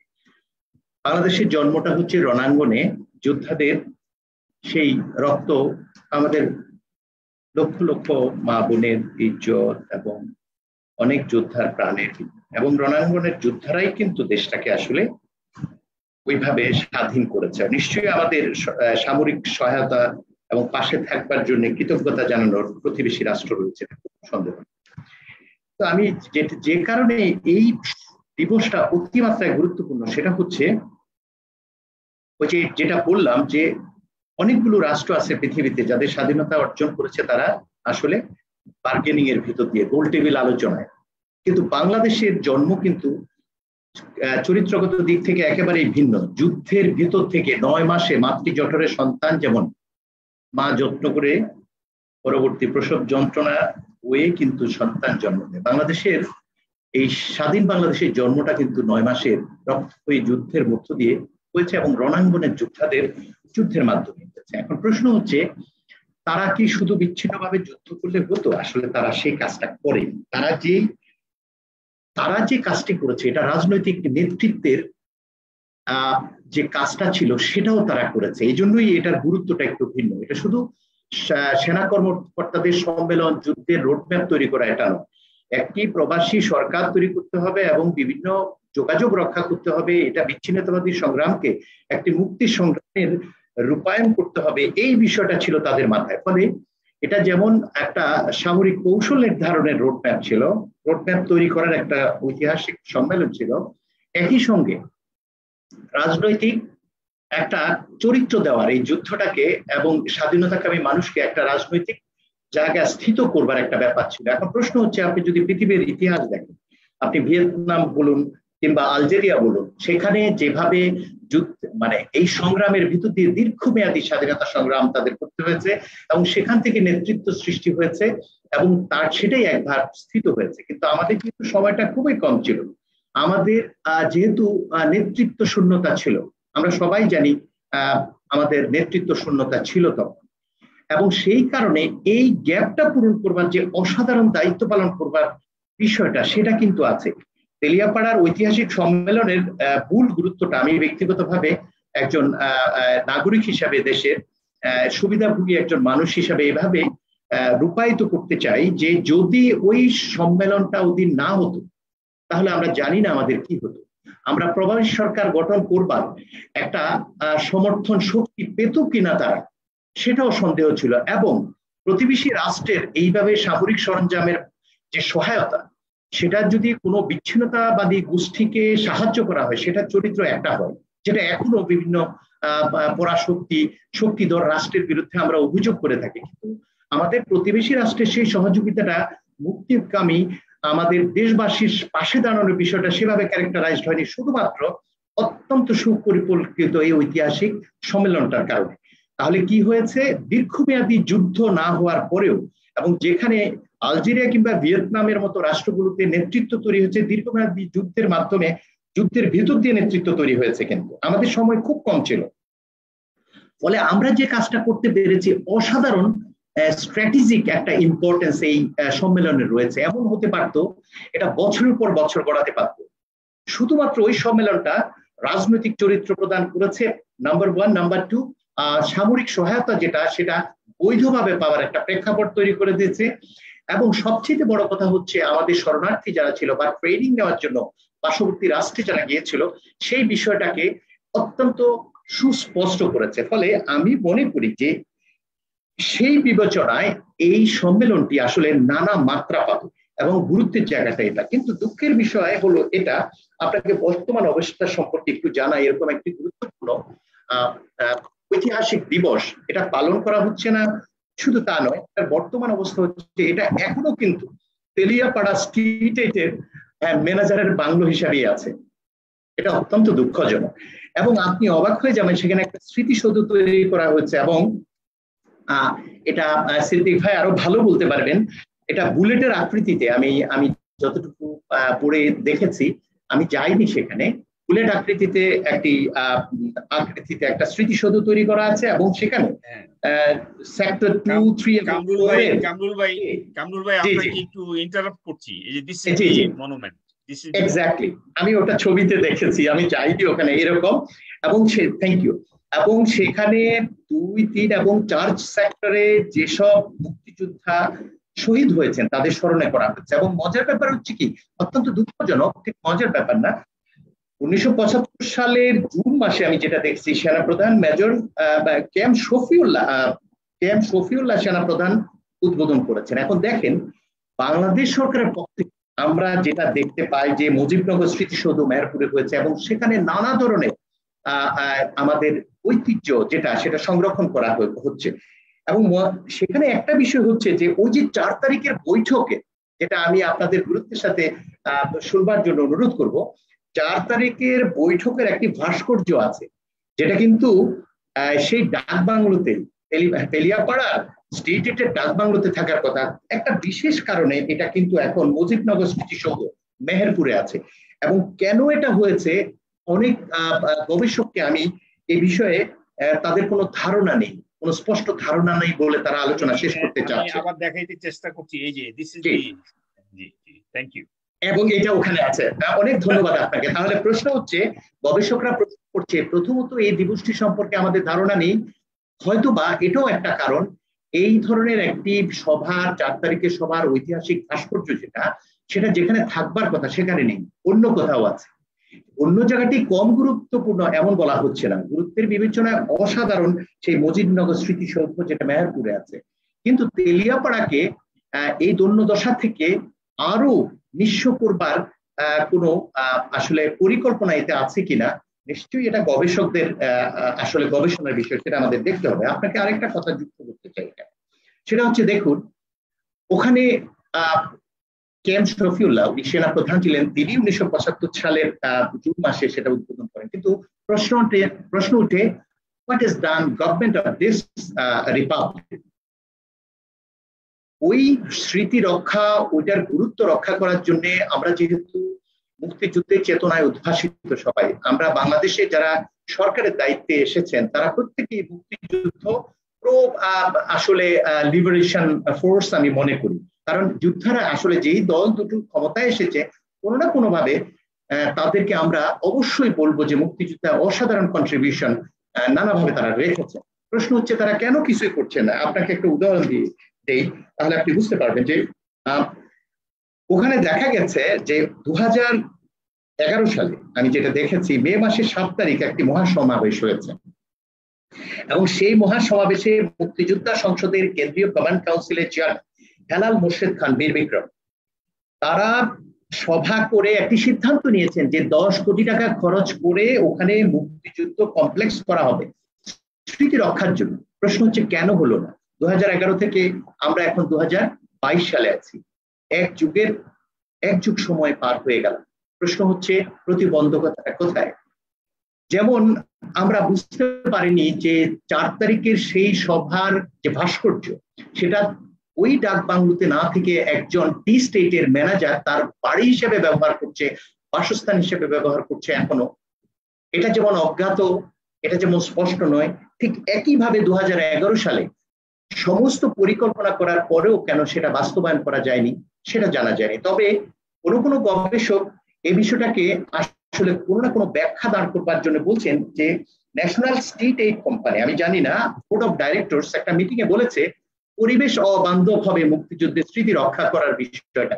আমি অবাক হয়েছি, আসলে পরিবেশ বান্ধব কিভাবে করা যাবে মুক্তিযুদ্ধের স্মৃতি সংরক্ষণের ক্ষেত্রে, সে বিষয়ে কোনো পরামর্শ না দিয়ে এটাকে পরিবেশ অবান্ধব বলেছে কিভাবে। আর চেতনা বান্ধব এবং পরিবেশ বান্ধব একসঙ্গে করা যায় না, সেটা আমি বিশ্বাস করি। ফলে আমার ধারণা, যেসব কারণে আমরা এই ঐতিহাসিক তেলিয়াপাড়া এই বৈঠক এবং এই সম্মেলন সম্পর্কে জানি না, যেসব কারণে, তার কারণগুলো কয়েকটির মধ্যে উল্লেখিত বিষয়গুলো রয়েছে। এবং আরেকটি বিষয় যুক্ত করে হয়তো এ পর্যায়ে আমি শেষ করবো, আবার সুযোগ দিলে কথা বলবো, সেটা হচ্ছে দেখুন, ওই এলাকার জেলা প্রশাসন বেশ পূর্বেই এখানে মুক্তিযুদ্ধ জাদুঘর করবার জন্য একটি প্রস্তাব পাঠিয়েছে মুক্তিযুদ্ধ মন্ত্রণালয়, এবং সেই জেলার একজন উচ্চপদস্থ কর্মকর্তা একজন সংবাদ কর্মীর সঙ্গে কথা বলবার সময় বলেছেন যে আমরা অনেক আগেই এই বিষয়ে প্রস্তাব করেছি এবং এটার গুরুত্ব ব্যাখ্যা করেই পাঠিয়েছি, কিন্তু আমরা জানি না কেন মুক্তিযুদ্ধ মন্ত্রণালয় এই বিষয়ে সিদ্ধান্ত গ্রহণ করছে না। তাহলে এই বিষয়টি সংরক্ষণ করবার সাথে আমাদের মুক্তিযুদ্ধের চেতনা রক্ষা করবার যেই আমরা বক্তব্যগুলো শুনি, এটা কি সাংঘর্ষিক নয়? অথবা যদি কোনো কারণে তেলিয়াপাড়া সেই ডাক বাংলোতে, যেখানে আমাদের প্রবাসী সরকার তৈরি করবার, আমাদের সমরনীতির একটি রোডম্যাপ তৈরি করবার এবং আমাদের মুক্তিযুদ্ধকে বিচ্ছিন্নতাবাদী একটি সন্ত্রাসী গোষ্ঠীর আক্রমণের বিপরীতে একটি স্বাধীনতাকামী অত্যন্ত গ্রহণযোগ্য একটি ফোর্সের যুদ্ধে রূপান্তরিত করেছে যে বৈঠক, সেটাকে কেন আমরা গুরুত্ব দিচ্ছি না এবং সেটা কেন এই গুরুত্বহীন অবস্থায় আছে সেটা তো লক্ষ্য করছেন যে একটা জেলা প্রশাসনের এই প্রস্তাবটি দীর্ঘদিন পেন্ডিং আছে, সেখান মুক্তিযুদ্ধ মন্ত্রণালয় থেকে কোনো ধরনের আসলে বক্তব্যই আসছে না। সেজন্য আমি যেটা মনে করি আসলে আমাদের সুবর্ণ জয়ন্তী স্বাধীনতা এই দীর্ঘ সময়ের পর আমরা যখন মুক্তিযুদ্ধের চেতনায় উদ্ভাসিত হই, আমরা যখন শুধু রেটরিকের মধ্যে আটকা থাকে অভিযোগ করি, যারা অভিযোগ করেন তাদের সঙ্গে আমি সুর মিলাতে চাই। We should mean business. আমরা কি সেটা করছি? এবং এই পর্যায়ে এখানে আমি শেষ করে আমি নিশ্চয়ই স্পিকারের কথা শুনবো, আরেকটি কথা সুযোগ পেলে বলবো, সেই সুযোগের অপেক্ষায় রইলাম। অনেক অনেক অনেক ধন্যবাদ কামরুল হাসান আপনাকে। মেজর সিদ্দিক, আপনার কাছে আমি আসছি। চেতনা বান্ধব এবং পরিবেশ বান্ধব দুটো একসাথে করা যায় কিনা এটি আপনি বলবেন আমাদেরকে, এবং আপনার কাছে একই প্রশ্ন নিয়ে আসছি, কেন বাংলাদেশের প্রজন্মের পর প্রজন্ম এই অত্যন্ত গুরুত্বপূর্ণ দিবসটি সম্পর্কে জানে না। 26শে মার্চ জানে, 25শে মার্চ জানে, 16ই ডিসেম্বর জানে, 21শে ফেব্রুয়ারি জানে। বাংলাদেশের জন্মলগ্নের এই অত্যন্ত গুরুত্বপূর্ণ একটি দিবস সম্পর্কে কেন তারা জানে না, বা ভবিষ্যতে আসলে এটাকে আমরা আমাদের নতুন প্রজন্মের কাছে পৌঁছে দেওয়ার জন্য কি করতে পারি? ধন্যবাদ ফারজানা। আমি এর আগের প্রশ্নটা অ্যাড্রেস করে এই দুটি প্রশ্নে আসবো আপনার। আপনি আগে বলেছিলেন যে এই তেলিয়াপাড়া সম্মেলনে পাকিস্তান সেনাবাহিনী যদি আক্রমণ করত, ভেরি কারেক্ট। পাকিস্তান সেনাবাহিনীর তখন এয়ারফোর্স আছে, ট্যাঙ্ক আছে, আর্টিলারি ফায়ার পাওয়ার আছে। তারা যদি এটাকে পিন পয়েন্ট টার্গেট করে আজকে সেই 10 থেকে 12 জন অফিসার যদি সেদিন মারা যেত, তাহলে আমি বলবো অঙ্কুরেই বিনষ্ট। যুদ্ধটি কবে শুরু হতো? এই যুদ্ধের মাধ্যমে আমরা কি সত্যিকারের নেতৃত্ব সমন্বয়কদেরকে নতুন করে পেতাম কিনা, এটি প্রশ্ন। এটি বিশাল প্রশ্ন। এই প্রশ্ন আমি বারবার করেছি আমি যখন ইন্টারভিউ করেছি যারা গবেষক তাদেরকে, এটি কি করে সম্ভব হয়েছিল। কি করে সম্ভব হয়েছিল এই 10-12 জন অফিসারকে এখানে নিয়ে আসা, কমান্ড চ্যানেল থেকে টপ টপ সামরিক নেতা যারা ফোর্স কমান্ডার হয়েছে, যারা সেক্টর কমান্ডার হয়েছে, তাদেরকে নিয়ে আসা কি করে সম্ভব হলো যে এখানে ভারত এবং বাংলাদেশের একটা সমন্বয় করা? এই সব কিছু আমার প্রশ্ন, এবং আপনার প্রশ্নের উত্তর আমি বলছি এটি অঙ্কুরে বিনষ্ট। আজকে আমি আপনার দ্বিতীয় প্রশ্নে যাই, যে পরিবেশ বান্ধব এবং মুক্তিযুদ্ধ এটি যে সাংঘর্ষিক না, এটি যে পরিবেশ যে যোদ্ধাদেরকে দারুণভাবে সহযোগিতা করেছে। এই জঙ্গল আর পাহাড়ই ছিল তাদের আশ্রয়স্থল। জিয়াউর রহমান 1600 থেকে বের হয়ে ইস্ট বেঙ্গলকে নিয়ে পাহাড়ে জঙ্গলে তিনি 2 মাস কাটিয়েছেন। এপ্রিল মে পুরোটা, জুনে তারা যখন কূটনৈতিকভাবে রাজনৈতিকভাবে তারা যখন ভারতের সিগন্যাল পেল, গ্রিন সিগন্যাল পেল, যখন প্রবাসী সরকার প্রতিষ্ঠিত হলো, সারা পৃথিবীকে জানালো যে ইয়েস, তখন তারা ভারতে প্রবেশ করতে পেরেছে। এর আগে প্রত্যেকটা ব্যাটালিয়ন, এই খালেদ মোশাররফ কিংবা শফিউল্লাহ কিংবা মেজর জিয়া রহমান কিংবা আবু ওসমান কিংবা আপনার সাফায়েত জামিন কিংবা মইনুল হোসেন, প্রত্যেকেই জঙ্গলে পাহাড়ে তারা কাটিয়েছে। আর জঙ্গল পাহাড়ের সমন্বয়িত পরিবেশ, এই পরিবেশ দিয়েছিল তাদেরকে মুক্তিযুদ্ধের সময় রণাঙ্গনে মূল শেল্টার। এয়ার অ্যাটাক থেকে বাঁচার জন্য আমরা গাছের নিচে থাকি, জঙ্গলের ভিতরে প্রবেশ করি দিনের বেলা, রাতের বেলা আমরা যুদ্ধে সমরক্ষেত্রে বের হই। এই এয়ার অ্যাটাক থেকেও বাঁচিয়েছে এরা। এমনকি দুর্গম পাহাড়গুলো, দুর্গম জঙ্গল বা দুর্গম এই টি স্টেট সেদিন মুক্তিযুদ্ধে তাদেরকে দারুণভাবে সহযোগিতা দিয়েছে। সুতরাং এই যে অজুহাত, সেই অজুহাতের কারণ হলো যে একটা ব্যক্তিকেই যদি আপনি পূজা করেন ফারজানা, একটা ব্যক্তিকেই যদি আপনি সাধনা করেন, এক ব্যক্তিকেই যদি আপনি অনেক উপরে তুলতে চান, তাহলে আপনি সারা জাতির যে অবদান, এখানে যে জনমানুষের যুদ্ধ হয়েছে, এটি ছিল জনগণের যুদ্ধ। এখানে 17,000 আর্মি ছিল, ইপিআর 17টা উইং ছিল, সব মিলে 29,000 প্রশিক্ষিত সৈনিক ছিল, পুলিশ এবং এসহ, আর বাকি 70,000 জনমানুষ ছিল। কি কোনো ইন্টারাপশন হচ্ছে?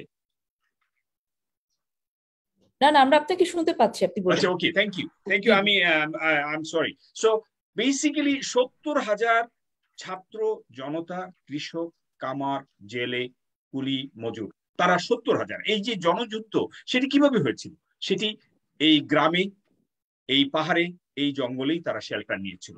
প্রথম 2টি মাস তাদেরকে এই পরিবেশের মাধ্যমেই তাদেরকে যুদ্ধ পরিচালনা করতে হয়েছে। সুতরাং পরিবেশ, এটি গ্রিন পরিবেশ হোক, একটি এনভায়রনমেন্টের যত সংজ্ঞায় আসে, সবটি একটি জাদুঘরকে রক্ষা করার জন্য কোনো প্রতিবন্ধকতা। আমি বলতে চাচ্ছি যে এটি বান্ধব, বরং পরিবেশ বান্ধব। এখানে থাকলে এই নতুন প্রজন্ম দেখবে এই টি স্টেট সেদিন নিরাপত্তা দিয়েছিল 2nd বেঙ্গল এবং 4 বেঙ্গলের প্রায় 2,000 সৈনিক অফিসারকে। সুতরাং আজকে আমি আপনার শেষ বিষয়টাতে আসতে চাচ্ছি যে অ্যাকচুয়ালি তেলিয়াপাড়া সম্মেলন কেন? পুরো মুক্তিযুদ্ধের 678 জন যে খেতাবদারী, বীর শ্রেষ্ঠ 7 জন, বীর উত্তম, বীর বিক্রম, বীর প্রতীক 678 জন হয়েছিল, এবং সেটি 72-এ এটি গেজেটের মাধ্যমে, ডিসেম্বরে গেজেটের মাধ্যমে প্রকাশ পেয়েছিল। তারা এখন সেই সম্মান আর পায় না।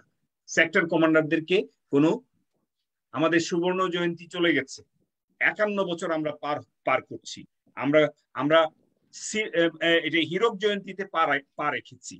আমাদের এই সুবর্ণ জয়ন্তীতে কোন সেক্টর কমান্ডার যারা বেঁচে আছে, বীর উত্তম, বীর প্রতীক, তাদেরকে দাওয়াত করা হয় নাই, তাদেরকে সম্মান দেওয়া হয় নাই। সুতরাং সম্মান যদি আপনি দিতে হয়, প্রথমে দিতে হবে জনগণকে, এই 70,000 মুক্তিযোদ্ধাকে। সম্মান যদি দিতে হয়, তাহলে দিতে হবে এই যুদ্ধে যারা আহত হয়েছিল, এই যুদ্ধে যারা নিহত হয়েছিল তাদের পরিবারকে। সম্মান যদি দিতে হয় সারা জাতি। আমার কাছে মনে হয় জয়েন্ট অপারেশনে যে একমাত্র 1 লক্ষ ফোর্স এসেছিল, 2 লক্ষ ফোর্স এসেছিল ভারত থেকে, আর বাকি 5 লক্ষ বাংলাদেশি সাধারণ ড্রেস পরে তারা প্রতিটি এক্সিসে, 4টা এক্সিসে 4টা কোরকে হেল্প করেছে। সুতরাং 5 লক্ষ বাংলাদেশি যারা হাটে ঘাটে মাঠে সাহায্য করেছে, তাদের সাথে যোগ হয়েছে এই 2 লক্ষের সাথে, যে 7 লক্ষ, আর 1 লক্ষ মুক্তিযোদ্ধা, 8 লক্ষ ফাইট করেছিল পাকিস্তানি 1 লক্ষের বিরুদ্ধে। সুতরাং এই মুক্তিযুদ্ধকে আবার নতুন করে নতুন প্রজন্মের কাছে নিতে হবে। আমার 100টি এপিসোড হবে আগামী 2 বছরের মধ্যে। গত বছর আমি আল্লাহর রহমতে আপনাদের দোয়ায় 15টি এপিসোড করেছি। আমি বাকি 100টি এপিসোডই করব। মুক্তিযুদ্ধের সকল উল্লেখযোগ্য ঘটনা আমি তুলে আনবো। আমি আজকে আনন্দিত যে আজকে প্রফেসর কামরুল এখানে তার বিশ্লেষণ দিয়েছেন। ফারজানা, আপনি বিএনআরসির মাধ্যমে আজকে এই দিনটিকে তুলে ধরেছেন। এই দিনটির তাৎপর্য যুগে যুগে নতুন প্রজন্ম জানবে।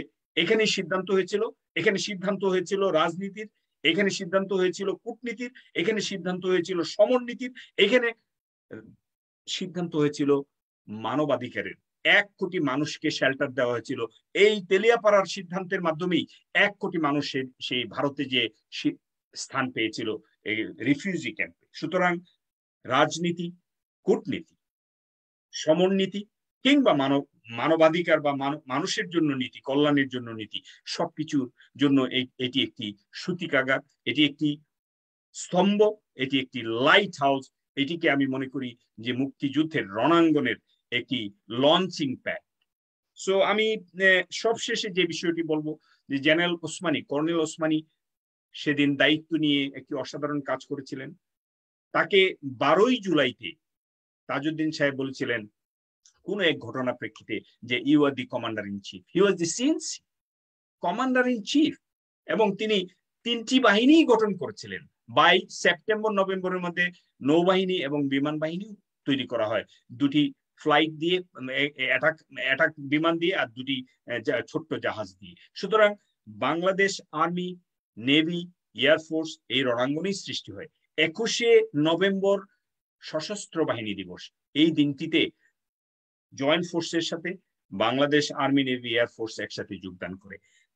তার আগেই আমাদের এটি স্বীকার করতে হবে, এই রণাঙ্গনের যদি চিত্র আমরা দেখতে চাই, 1000 বছরের বাংলাদেশের যে ইতিহাস, সেটিকে যদি একটি ক্যানভাস হিসেবে দেখি, তাহলে সবচেয়ে উজ্জ্বল ছবিটি হলো মুক্তিযুদ্ধ, আমাদের রণাঙ্গন। সেই উজ্জ্বল চিত্রের যে স্তম্ভ, যেখান থেকে রূপরেখা পরিস্ফুটিত হয়েছিল, সেটি ছিল তেলিয়াপাড়া। সুতরাং তেলিয়াপাড়া যদি কেউ বলে যে এটা পরিবেশ বান্ধব নয় টি স্টেট, এটি হবে সম্পূর্ণ একটি দিন দুপুরে একটি মিথ্যা যা একটি মিথ্যা প্রবঞ্চনা। সুতরাং জাতিকে প্রবঞ্চনা করে আর দিন চলবে না। সময় আসছে, নতুন প্রজন্ম জানবে। গত বছর জেনেছে অসংখ্য এপিসোড হয়েছে এই তেলিয়াপাড়ার উপরে। এবছর আপনি এপিসোড করছেন বিএনআরসি থেকে, আমাদের নতুন প্রজন্ম জানবে। সুতরাং আমার বিশ্বাস এই জাতি জানবে। এই তেলিয়াপাড়া সম্মেলনকে আমরা ভবিষ্যতে আলোক উজ্জ্বল এই যে লাইট হাউস, সেটিকে লাইট হাউস হিসেবে জাতির সামনে প্রতিষ্ঠিত করব। অনেক অনেক ধন্যবাদ মেজর সিদ্দিকী আপনাকে। আমরা অনুষ্ঠানের একদম শেষ পর্যায়ে চলে এসেছি। ডক্টর কামরুল, আপনি 2 মিনিটে বলবেন, আমাদের নতুন প্রজন্মের উদ্দেশ্যে আপনি কিছু বলতে চান, 2 মিনিটে শেষ করবেন আপনি। অনেক ধন্যবাদ। নিশ্চয়ই আমি খুব সংক্ষেপে শেষ করব। তো আপনার একটা প্রশ্ন ছিল, এটা যদি সুযোগ দেন একটু বলি, যে কেন আসলে গুরুত্বের সাথে দিবসটি পালন করা হয়। আপনারা ভালো করে জানেন আবুল মনসুর আহমেদ রম্য লেখক, ভালো লেখক, সাংবাদিক, অসাধারণ। এবং উনি তো আমাদের নেতার গুরুজন ছিলেন। এবং উনি আমার দেখা রাজনীতির 50 বছরে একটি জায়গায় খুব স্পষ্ট করে বলেছেন যে আমাদের নেতা বন্ধু এবং আমাদের মুক্তিযোদ্ধারা আসলে কি হয়নি ওখানে, যেটা পূর্ব সংগঠিত ঐক্য যেটা, সেটা ছিল না। এবং এই যদি অবস্থা হয়, সেখান থেকে একটা আমরা কনক্লুশন করতেই তো পারি যে তেলিয়াপাড়া ওই বৈঠকটা তাহলে ওই যে প্রথম যে বলেছিলাম আলজেরিয়া কিংবা ভিয়েতনামের মতো এই দীর্ঘমেয়াদী যুদ্ধের যে ইতিহাসগুলো, সেখানে যেভাবে নেতৃত্ব তৈরি হয়, সেই সুযোগটা তো আমাদের ছিল না। এরকম একটি জায়গায় আমরা ওই ঐতিহাসিক সম্মেলনটা, আমি সেই বিবেচনায় আমি মনে করি তুলনাবিহীন এবং বাংলাদেশ জন্ম লাভ করবার ক্ষেত্রে সবচেয়ে বড় সৌভাগ্যের অন্যতম নিদর্শন সেটা। কারণ হচ্ছে যে এটা তো এভাবে আসলে অপ্রত্যাশিত এক বিবেচনায়। ফলে এটাকে আসলে প্রচার করবার ক্ষেত্রে আমরা আমাদের মানসিকতার পরিবর্তন করতে হবে। যেমন আজকে এই আলোচনায় খালেদ মোশাররফ, এখানে K M Safiullah, colonel M A G Osmani, Shafayat Jamil, Ziaur Rahman সবাই আসছে। আমাদের এই আলোচনাটা কোনো ব্যক্তিকে আসলে তার যেটা প্রাপ্য নয় সেটা যেমন দেওয়া ঠিক নয়, তেমনি ভাবে আমরা শুধুমাত্র একটা বিশেষ উদ্দেশ্যকে সামনে রেখে কাউকে আসলে আমরা বিশেষভাবে গুরুত্ব দেওয়াটাও আসলে গবেষকদের আসলে প্রকৃত বৈশিষ্ট্য হওয়া উচিত না, বা আলোচনার লক্ষ্য সেটা হওয়া উচিত না। সেই বিবেচনায় আমি মনে করি আমরা যদি আবুল মনসুর আহমেদের সেই বক্তব্যটাকে নেই যে আমাদের আসলে মুক্তিযোদ্ধারা পূর্ব সংগঠিত ছিল না এবং নেতা বন্দী ছিল, তাহলে বুঝতে হবে যে আমাদের সরকার গঠন করবার যে পরামর্শ সেটাও দিয়েছে তারা, যুদ্ধের রোড ম্যাপ সেটাও দিয়েছে তারা, যেটা আমি আগেই বলেছি। ফলে এইটা আমাদের অত্যন্ত গুরুত্বপূর্ণ একটা ঐতিহাসিক দিবস। এবং এই ক্ষেত্রে আমি একটা জিনিস বলতে চাই, সাধারণত আপনারা জানেন সশস্ত্র সংগ্রামের মাধ্যমে যদি কোনো একটা দেশ স্বাধীনতা লাভ করে, স্বাভাবিকভাবেই আর্মচেয়ার পলিটিশিয়ানদের কাছে ক্ষমতা দেওয়ার কথা না। আর বিশেষ করে পাকিস্তানে যেভাবে আমরা ইতিহাস জানি, এখানে সামরিক বাহিনীর সদস্যদের কন্ট্রিবিউশন এবং তাদের দেশ পরিচালনার যে আগ্রহ, সেই ইতিহাস বলে যে এ ধরনের একটি সশস্ত্র সংগ্রামের মাধ্যমে অর্জিত স্বাধীনতার পর সরকার গঠন করবার কথা ছিল হচ্ছে তেলিয়াপাড়ায় যারা সেনা কর্মকর্তা ছিল তাদেরই। অথচ তেলিয়াপাড়ায় একটি প্রবাসী সরকার তৈরি করবার প্রস্তাব দেওয়ার মাধ্যমে তারা পরিষ্কার করেছিল তাদের অন্তরে যে বিষয়টি ছিল সেটি ছিল গণতন্ত্র, জনগণের সরকার প্রতিষ্ঠিত হবে। এবং দেখুন, প্রবাসী সরকার 8-10 দিন বিলম্ব করে দেশে এসছে। পাকিস্তান এবং চীন জাতিসংঘে পরিষ্কার অভিযোগ করেছে যে ভারত বাংলাদেশকে সাহায্য করেছে দখল করবার নিমিত্তে, যদিও ভারত প্রতিবেশী রাষ্ট্র পরিষ্কার করেছে আমরা শরণার্থীদের শুধু পুনর্বাসন করে এখান থেকে চলে যাব। and they have done it, they did it, thank you, we should actually appreciate this. কিন্তু আপনি দেখুন সেই সময়ে এই অ্যাপ্রিসিয়েশনের পাশাপাশি সেনা কর্মকর্তাদের এবং বৈঠকে অংশগ্রহণকারীদের ধন্যবাদ জানাতে হবে এটা যে রণাঙ্গনের যোদ্ধাদের দীর্ঘ যুদ্ধ, তাদের রক্তের বিনিময়ে, তাদের শ্রমের বিনিময়ে, তাদের যুদ্ধের বিনিময়েই তো সাধারণ মানুষকে জনযুদ্ধ আসলে সাকসেসফুল করার মাধ্যমে এবং সামরিক সহায়তা নিয়েই তারা করেছে, এটাও সত্য। কিন্তু পরবর্তীতে যা হবার কথা তা তো তারা ক্ষমতায় আসবার কথা, সরকার তৈরি করবার কথা, কিন্তু সেটা কিন্তু করেনি। এটার কারণ আমি মনে করি তেলিয়াপাড়ার সেই চেতনা, ওই চেতনা হলো গণতন্ত্রের চেতনা, এবং ওই চেতনা হচ্ছে প্রবাসী সরকারকে, রাজনৈতিক নেতৃত্বকে দেশ পরিচালনা করবার গণতান্ত্রিকভাবে দেশ পরিচালনা করবার সুযোগ দেওয়ার ঐতিহাসিক সেই দিবস। সেই জন্য আমি মনে করি, আপনি দেখুন ৮-১০ হাজার ট্রেনিং প্রাপ্ত সেনা কর্মকর্তাদের সাথে ৮০-৯০ হাজার যে ছিল আপনার মুক্তি ফৌজ ছিল, যোগ দিয়েছিল, তাদের অধিকাংশই ছিল কিন্তু ইউনিয়নের, ছাত্র ইউনিয়নের সদস্য। ছাত্রলীগ কিন্তু মাইনরিটি ছিল সেখানে, এবং তারা ন্যাপের সমর্থক ছিল। স্বাভাবিকভাবে তারা বিপ্লবী হবে, এবং বিপ্লবীরা সশস্ত্র সংগ্রামের মাধ্যমে অর্জিত স্বাধীনতার পর সরকার গঠন করবার দায়িত্ব দিবে হচ্ছে সেই পক্ষে যাওয়ার কথা। নিশ্চয়ই তারা তথাকথিত এই ধরনের পার্লামেন্টারিয়ান ডেমোক্রেসিকে তারা ভোট জোয়া গণতন্ত্র বলে, এটার পক্ষে যাওয়ার কথা না। তাহলে যারা এই সংগ্রামটি করেছে, যারা মেজরিটি, যারা পরিকল্পনায় সবচেয়ে সিংহ ভাগ দায়িত্ব পালন করেছে এবং যুদ্ধক্ষেত্রেও দায়িত্ব পালন করেছে নেতৃত্ববিহীন অবস্থায়, তারা তো আসলে গণতন্ত্রবিহীন মানসিকতা ছিল না, গণতন্ত্র তাদের অন্তরে ছিল। সেই জন্যই তো সরকার গঠিত হয়েছে, এবং ভারতের অবশ্যই সেখানে একটা দীর্ঘমেয়াদী পরিকল্পনা ছিল। তারা মনে করেছে যে জনগণের সরকার প্রতিষ্ঠিত হোক, যেটা সেনা কর্মকর্তারা সহায়তা করেছে।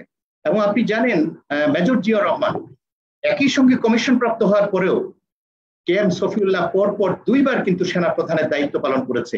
এরকম একজন বীর কখনোই তার ন্যায্য অধিকার পাওয়ার জন্য কু করেননি।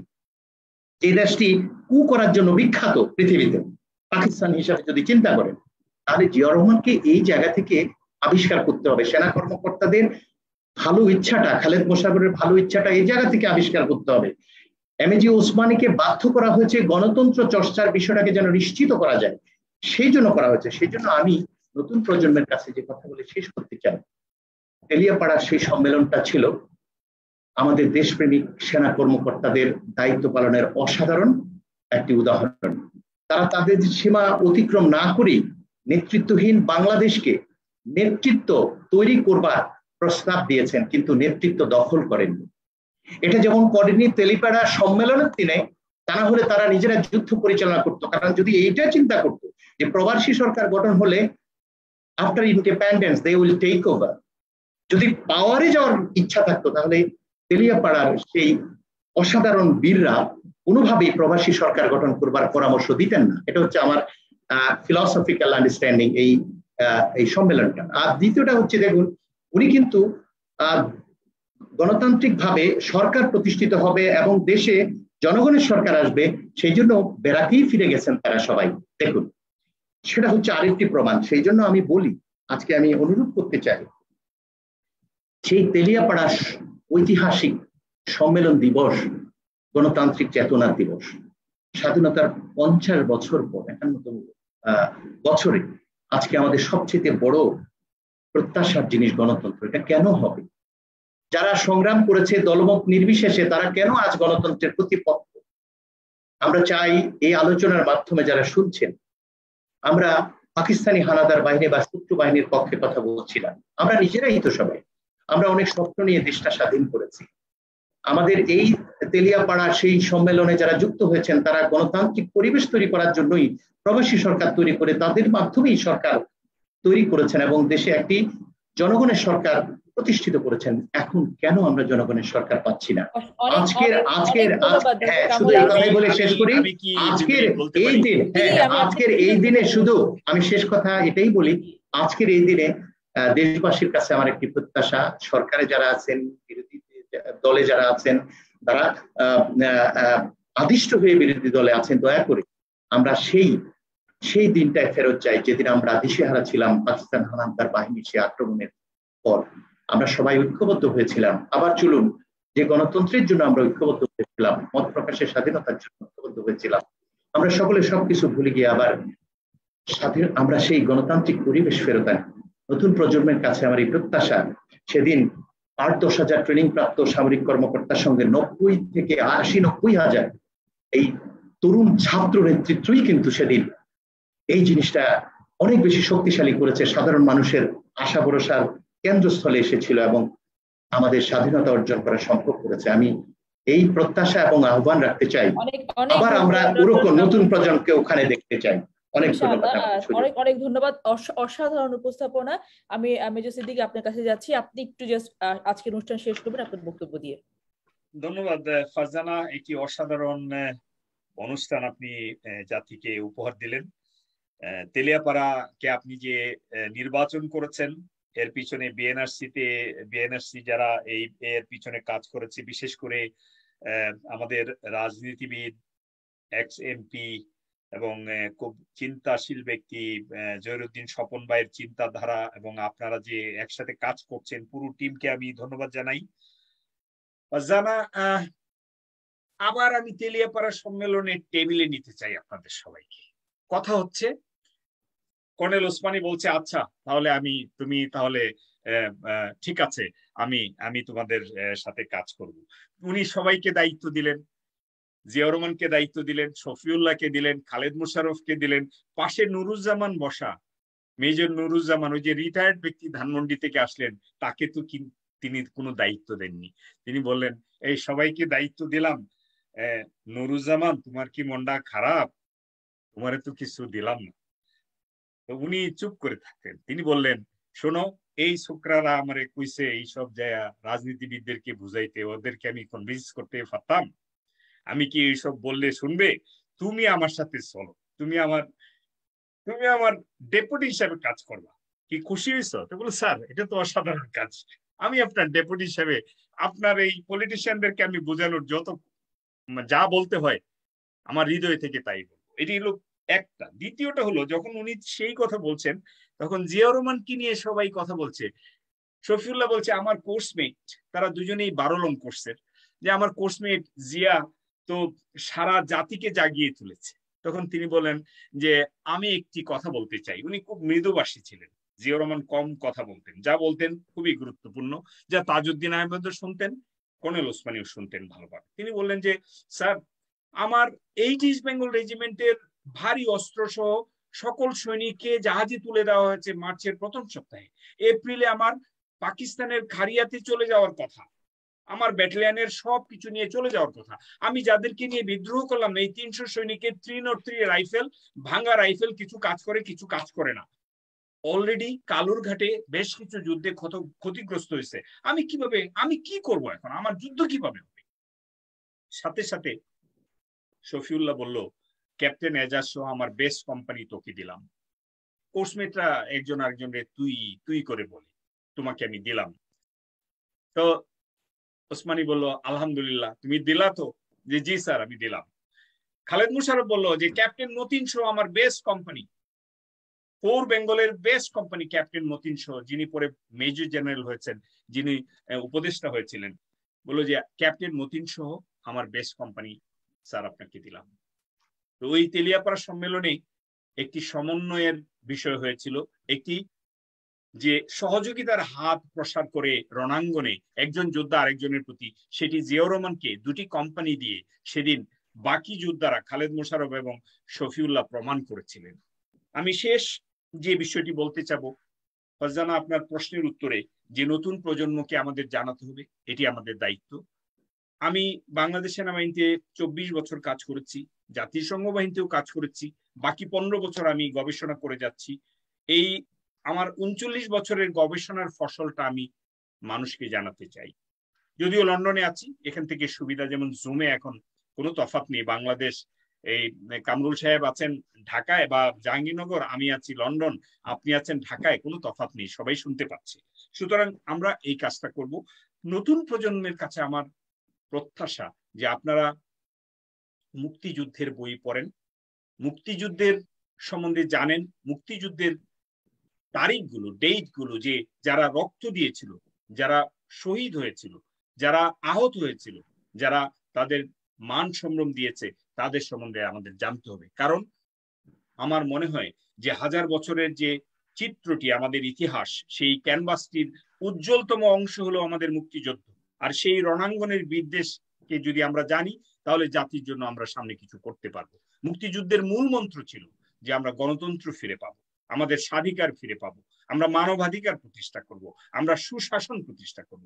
সুতরাং এই মূল মন্ত্রকে ফিরে পেতে হলে আমাদের ইতিহাসের উজ্জ্বলতম যে চিত্রটি, সেটির দিকে তাকাতে হবে।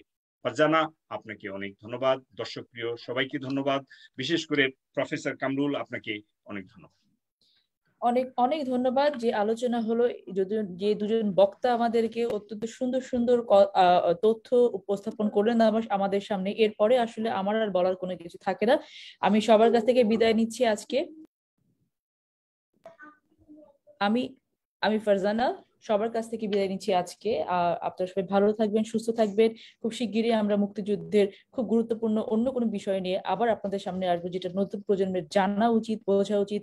কারণ নিজেকে না জানলে, নিজের অস্তিত্বটাকে না জানলে আমরা ভবিষ্যৎটাকে আসলে সুসংগঠিত করতে পারবো না। সকলকে অনেক অনেক ধন্যবাদ। শুভরাত্রি।